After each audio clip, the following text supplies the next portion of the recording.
Oh my God, guys, you would not believe how cold. It's 30 degrees today. I don't know.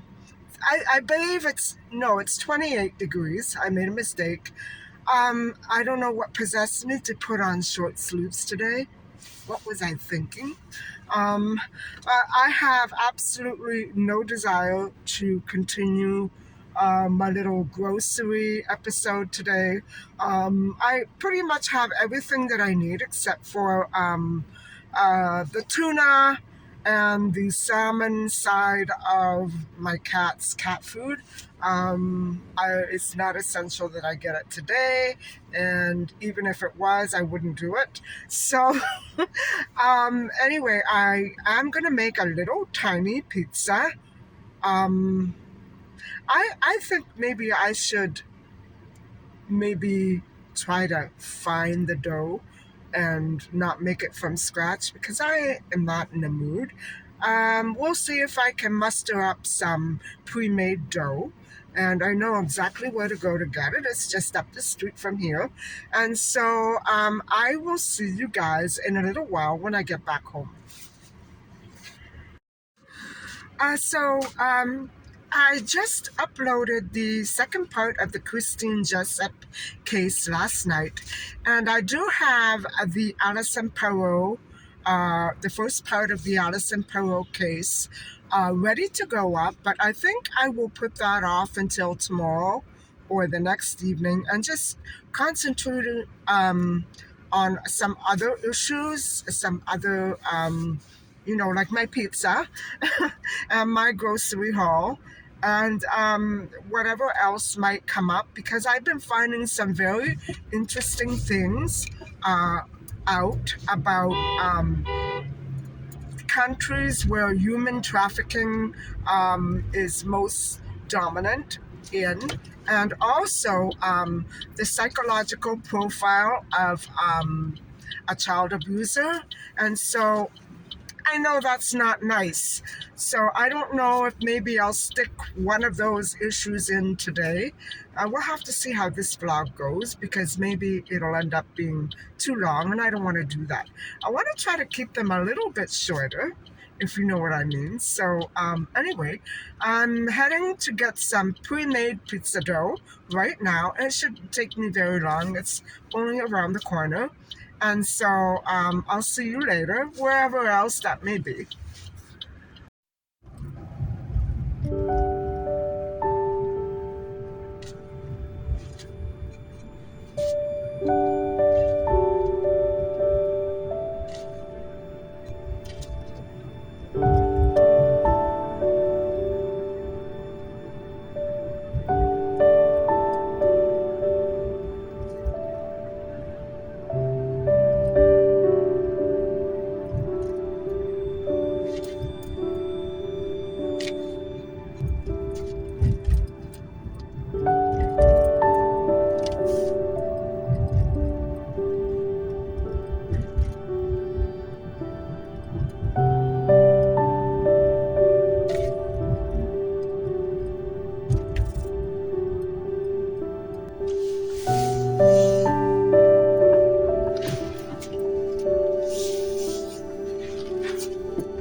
that window sure is dirty. By the way, it's a makeup-free day, so don't get scared. I forgot to tell you that. I I don't have any more makeup wipes, so I don't want to put foundation on. And I hate just using the soap and hand method because I don't feel clean without a wipe. Although I have to be really careful because I think what I've been doing is I've been pulling too hard in certain spots. For instance, right underneath my eye, and I should stop doing that altogether. I don't know what else to use. I know that when I get distracted and I'm in a rush, I begin pulling, and it's a bad habit. Anyway, I have a little haul for you, including one item that's been in my car for exactly 1 week, and I kept forgetting to bring it up. So here we are. I'll show you what I got, and then what I'm going to do is I'm going to just, you know, uh, do a little research online and basically start the pizza a little later because it's only 6:30, but I'm not really hungry. I think I'll just feed Micha and leave it at that. I'll probably start the pizza about 8 o'clock or so, and I'll show you what I bought. So, guys, I actually spent a lot less this week. I don't do weekly shopping, just to let you know. I just run to the store every time I run out of items. And I needed some more instant soups because they are allowed in the vegetarian diet. But to tell you the truth, I'm actually missing the starch solution. So I really don't know when I'm going to be starting that up again, probably sometime in the spring. Anyway, I did find one flavor of Micha's food, and she loves these guys, but I didn't find the fish. So I need to save that one for another day. And then I purchased some sweet cherries and mango chunks frozen, which I love to mix in with other fruits or on their own. And I also purchased 4 gallons of water or liters, 4 liters, like 4 bottles of 4 liters of water, which I left in the car because I still have one in the refrigerator and I don't need it right away. So they're pretty heavy and I can't manage it on my own. And so I bought some more oranges. The ones I bought last week, I haven't run out of them yet. And this is the item that I forgot in my car last week. And I did pick up olives. But guys, my pizza tonight is going to be meatless and dairy free, just with some vegetables and maybe a little tofu. And then I swung over to Longo's and I got some pizza dough. And that was $2.99 plus tax. Oh, that is my snack food for the weekend. And I have to lay off this, guys. It's making me really fat and chubby, along with animal protein, which I'm going to be cutting out very soon. I'm not eating it every day, but it has been sort of helping my hair. It feels a lot stronger and not as brittle as it used to be. So thank goodness for animal protein. Anyway, that's my haul, and that came to $46, not including the pizza dough, $46.39. And there you have it, guys. My weekend haul. Starting off with the tomato sauce. And while the tomatoes are simmering, I'm going to have a little talk with you about human trafficking. Just some basic definitions, nothing too in depth.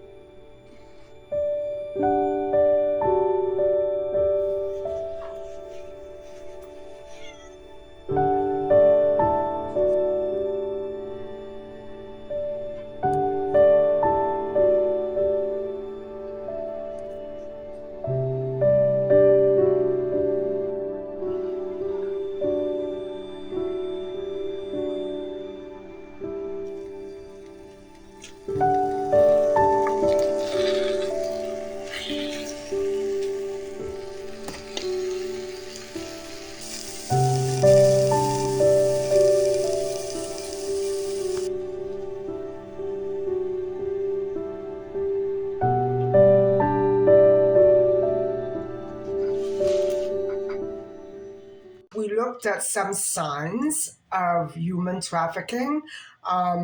It's not nearly enough being put out there in order to warn people or educate people, into what to look for. And so, if you are one of those people who are touched by human trafficking, either from the past or somebody around you that you may suspect is being trafficked in some way or another, it's we need more information out there. Let's just put it that way. And to put it bluntly, some of the laws or legal definitions are too general. And so it's almost as though they don't want to, the people that are defining these terms don't want to rock the boat.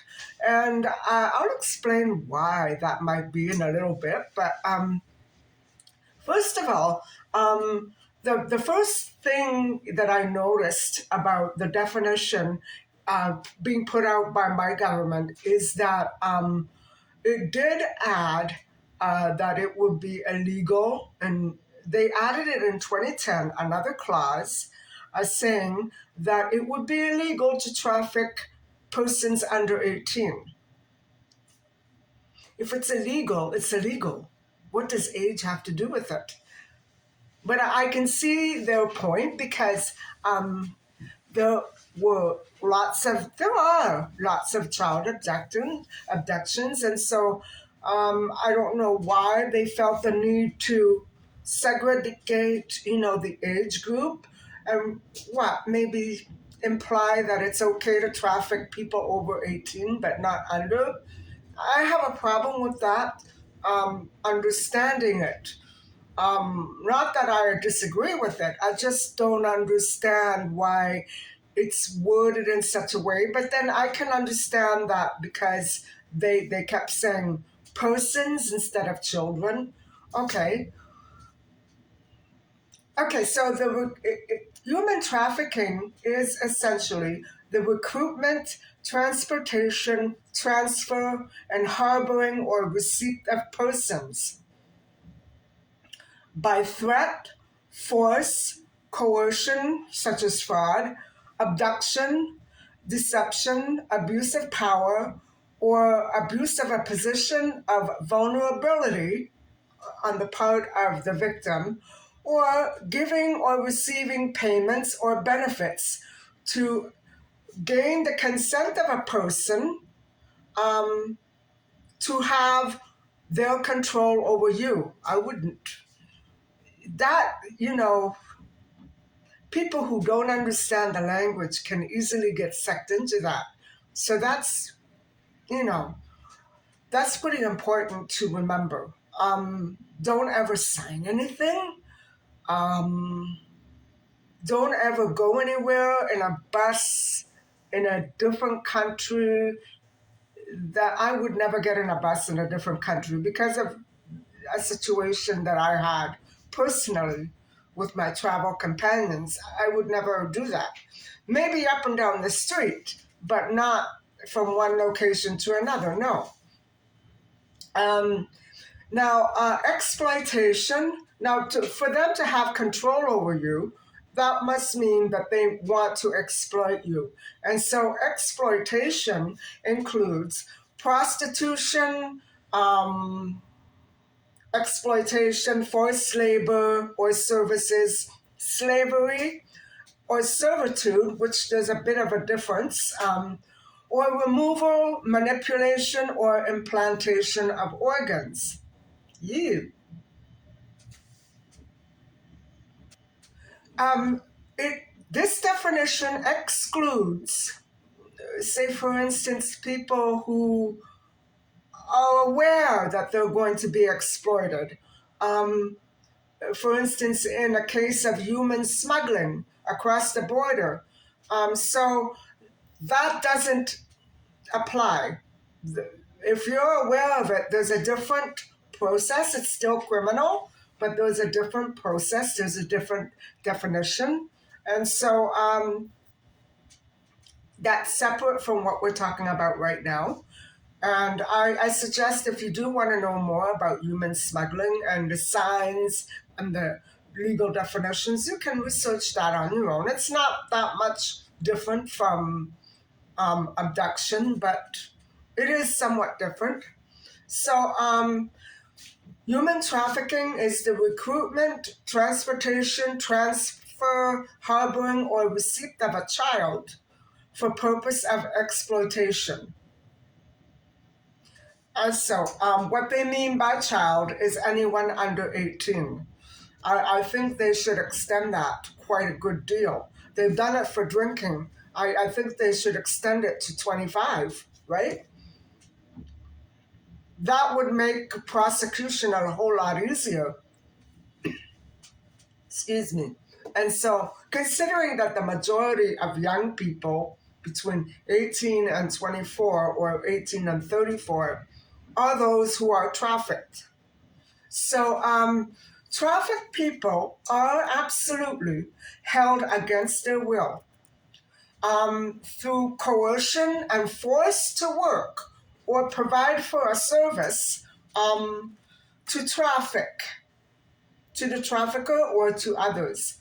The work or services can include anything from bonded or forced labor to commercial and physical exploitation. The arrangement may be structured as a work contract.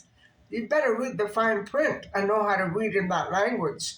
Um, but with no payment or low payment. So if you see a work contract with no indication or mention of money or salary, tell them to stick it. So, or maybe with some pay, with very high exploitation, like say for instance, a stripper. I'm just saying that. I'm not saying that all strippers are, you know, trafficked. I don't want to go there, but I'm using that as an example. So you know what I mean. Bonded labor or debt bondage is probably the least known form of labor trafficking. And so it is the most widely used method to enslave people or to trap people, suck people in to a situation that they cannot get out of. And so, especially if they're miles and miles away from home, you don't want to be getting into any kind of boat or train that belongs to an acquaintance and let them take you wherever. You got to be very careful of that. So, and I know that transportation is extremely expensive, and so that is why how some of these companies and countries can get away with so much because you know they'll take you somewhere for cheaper and you never go home again. You know what I'm saying? So there's always a catch to these things that have cheaper and uh, more affordable prices and rates. So transportation is one thing that you have to really watch it. And so after that, after the victims are transported, they become bonded when their labor is bought and is demanded as a means of repayment for the loan that they got them there. Like, for instance, you know, they pay for your trip. Now you have to pay us back because we're not going to pay you until you do. That kind of thing. So, going overseas for jobs, there's a reputable school based or university based program. Don't go to those ads. Don't buy the paper, in other words. So anyway, Usually, when there's a debt involved, it's an impossible one. Like I was saying last week, um, debts that are created by the fraudster and not the victim. So, forced labor is when people are forced to work against their will, under the threat of violence or punishment. Now, have you ever been threatened to work late? And if you don't stay, and if you try to take a break to call home, you're going to get fired. Well, that's labor trafficking. Um, Freedom is very restricted in those conditions, and ownership of you, the victim, is very overt and openly expressed. Men and women are at risk of being trafficked for unskilled work. So if you don't have all the required skills, there may be a good chance, especially if it's in a manufacturing company like a factory, you're going to be trafficked. You're going to be underpaid. You're going to be overworked. And I would say don't take the risk, but it's up to you. Um, anyway, so why is this so rampant? Well, um, over 30 billion per year um, is made out of things like domestic servitude, agricultural labor. Remember that school bus over by the ranch? Um, Sweatshop factory labor, like, making clothing and stuff like that. Janitorial work, food service, and other services, begging. Products produced by forced labor are usually clothing, cocoa, bricks, coffee, cotton. Have you ever picked coffee or cotton as a trafficked person? I'm sure it would be horrible. That kills your hands. Um, and also gold, the production of gold. So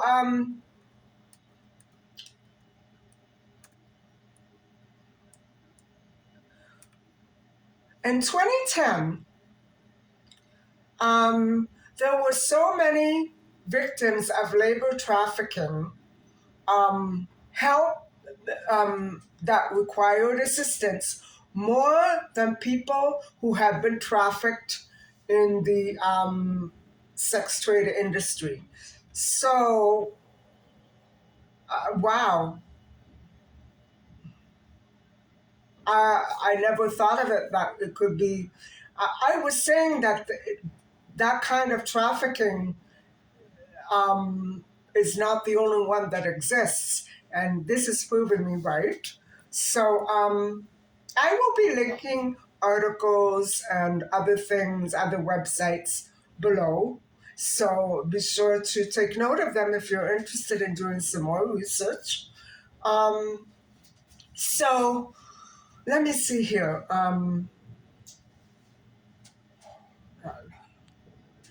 child labor is especially illegal and hazardous to the physical, mental, emotional, spiritual, moral, and social well being and development of children. And most of all, it interferes with their education. You can't have a child working legally if they're not being educated. That won't work, at least not as we know it. And so the number of children involved in child labor fell during the 12 years of 2000 to 2012, and it dropped by one third from 246 million to 2000 to 168 million children in 2012. And so now we're going to go over areas in a minute, but the sub-Saharan Africa region is the region that contains the highest population incidence of child labor. So the sub-Saharan African desert, I guess. Um, so also, the largest numbers of child workers are found in Asia and the Pacific. Now, the ratios for human trafficking in general, um, or should I say the regions, vary. They're much broader than that. And actually, I can definitely say that human trafficking exists on a regular basis in every country in the world. So there are two types of criminal liability, or essentially two types of human trafficking in labor, which can be either individual or corporate. And so generally, individuals are prosecuted, criminals are prosecuted for their roles in human trafficking. But the state's law enforcement agencies don't bother. And why is that? Well, because it makes too much money. Yeah, at the expense of everybody else's entire life. Um, if you have a company that is so displeasing to work at that nobody wants to work there, then something has to be changed. Don't abduct people. So, part of the reason that they struggle with keeping up is probably number one, because there's so much of it going on, they wouldn't never be able to handle the manpower. Number two is the criminal procedure, like the court system, is not adequate. It takes years. So punishments do not ever punish the most sneaky and culpable of the system's criminals. They get away all the time. And so there was very inadequate effort made to efficiently and effectively um, tabulate and summarize the compensation, the financial compensation, to calculate the true cost of the abuse that victims of crime had to endure. So when they are trafficked for years and years and years, how are you going to calculate it? Still, there should be, it should go by day, right? It should go by day, by hours, something like that. And it should be stuck to. And I think more of an effort should be made to get at those people who slip away from the system. And so, thirdly, victims of trafficking can testify against the perps when they become free. But, and this is the sad part, victims usually opt out of testifying because of their fear of retaliation from the traffickers.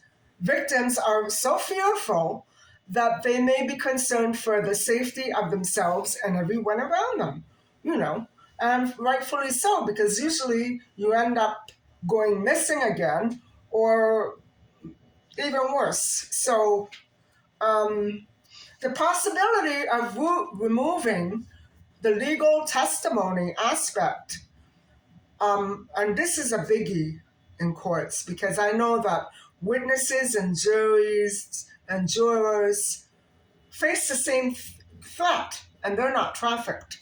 Um, they, what some courts are trying to decide is whether or not they should just delete the testimony altogether. Well, certainly that is true.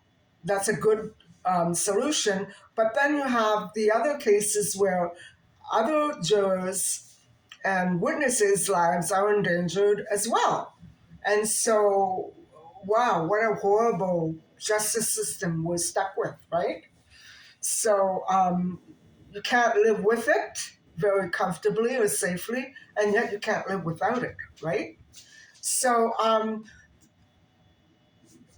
they're trying to improve a great many things that surround the issue of human trafficking and how it's dealt with legally. So, all right, who are the human traffickers? Okay, so human traffickers most certainly are always drug dealers, always. They work for organized crime groups. So one enables the other, and da da da da da. Remember what I was saying last week? That it's all kept in perpetual motion by these criminals. All right. Also, there are enablers, consumers are considered enablers, recruiters, intermediaries, transporters, yeah, that bus driver, that plane pilot, document providers, notary publics, at the passport office, corrupt officials, the Polish border, remember that story? Corporate employers, Epstein. Remember Epstein? I do. Thankfully, not from personal experience either. Fraudulent brokers, real estate brokers, mortgage brokers, guys, corrupt officials, and family members. This is, I see it everywhere I go. Family members who knowingly do all of the above crime are easily identified as traffickers. And yes, if I wanted to, I could name them right now. When you get to know them from personal, from since I was a child, guys, you can tell. You can tell. So anyway, let's move on. Where are the victims being trafficked and trafficked to? Everywhere, everywhere. Um, Private residences, nail salons, beauty shops, and now I know why all these ranches and nail salon parlors have these gigolos sitting out in front of the car, waiting and watching, you know. It explains a lot to me. Massage parlors, factories, farm labor contractors. Where in the world are they trafficked to? And who employs them? Like, where are they employed? Southeast Asia, Eastern Europe, Sub-Saharan Africa, which we just mentioned, India, Nepal, and Ghana. Little girls in Ghana are trafficked and abused daily to get this, guys, atone for the sins of their horrible parents. Well, I say serious jail time works much more and much better than that because, if you are one of those parents, you are a totally lost cause. You don't really belong on this planet. You don't.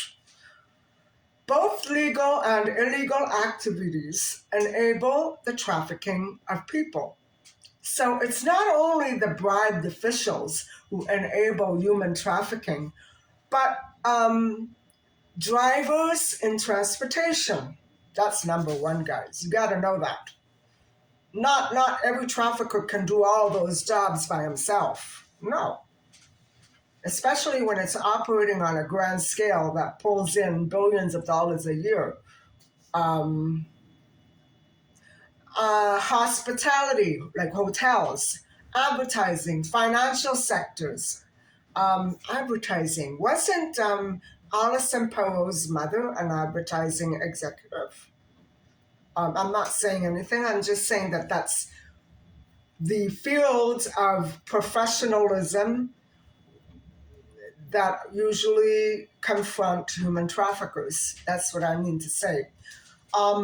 Financial sectors whose services are used by perps. Any, like, say, for instance, a camping ground or a hotel. Some businesses know their services are being used in criminal activities, but others don't. And this is why it's another reason why it's probably so hard to crack down on these monsters. And so, legal businesses that are truly exploited by these monsters are in an extremely good position to identify trafficking and disrupt it permanently. But guess what, guys? Guess what happens? Bribery.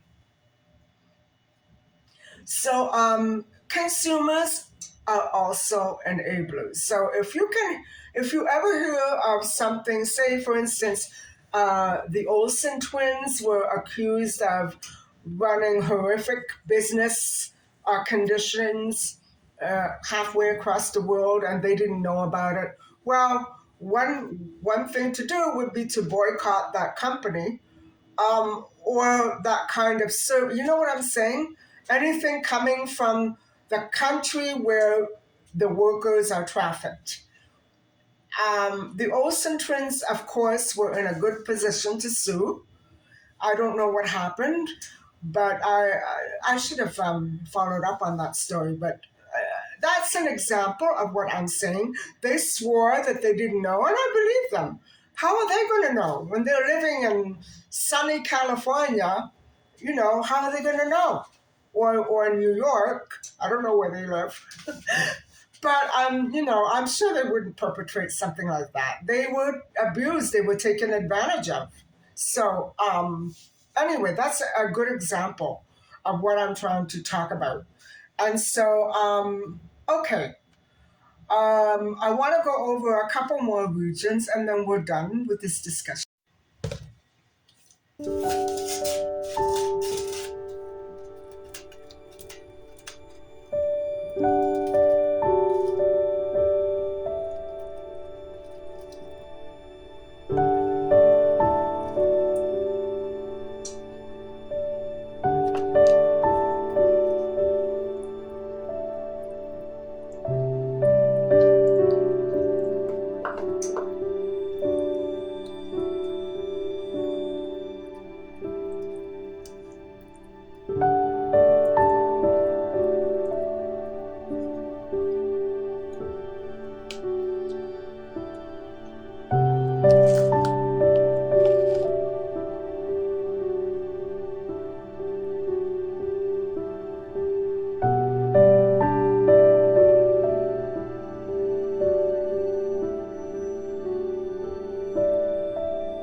And so, guys, I hope that little talk that we had sort of opened up your eyes, because it opened up mine, regarding the cases that we've been discussing. Um, from Maddie McCann to Christine Jessup, all of those little girls were trafficked. Maybe not in the traditional sense, but they were lured. They were removed from their natural surroundings, their safe surroundings, under the pretense that something else is going to happen. And so, in a way, um, that applies, to so many other cases as well. And we'll be continuing with this tomorrow, or the next day. So, anyway, guys, I hope you enjoyed watching me make my pizza. Thank you for watching, and please don't forget to like and subscribe. Bye for now.